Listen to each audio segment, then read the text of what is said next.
4 दिवस झाले आणि माझ्या परिवारात कोणीतरी माझा नातलग मरण पावला, मग मला सुतक पडलं की नाही? मला कळालं सुतक पडलं.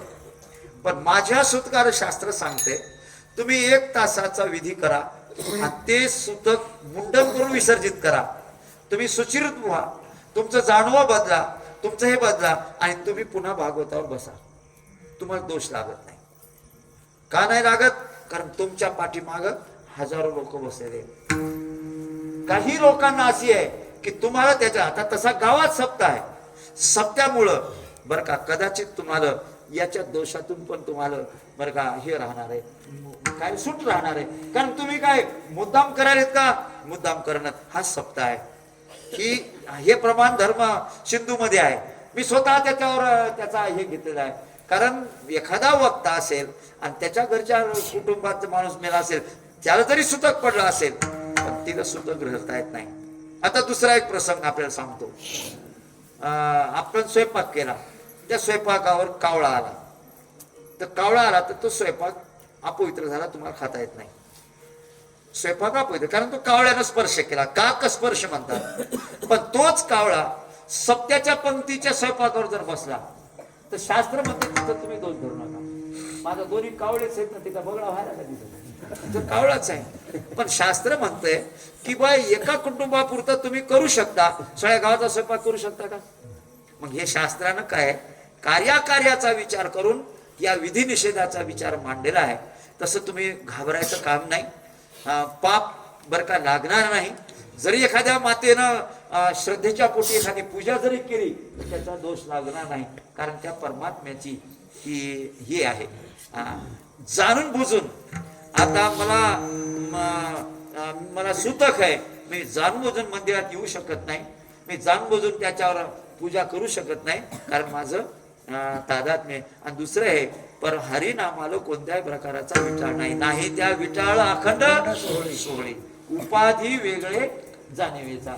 आता मदन महाराजांचा एक प्रसंग सांगतो आणि जय विठ्ठल करतो.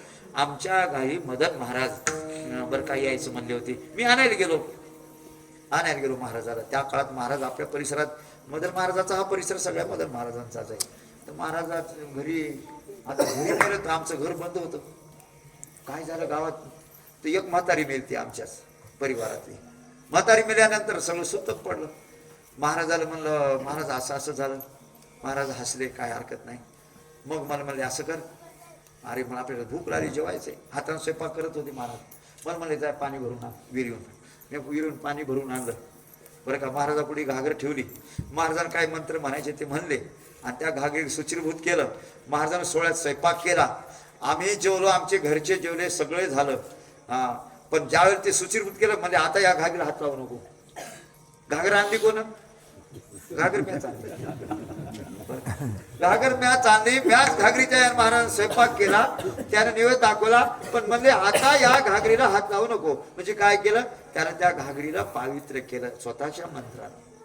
मग सगळं जेवण झालं, सगळं झालं. मी महाराज तुम्ही मला हात लावू नको म्हणलं. घागर मॅच आणली आणि मलाच म्हणजे हात लावू नको आता.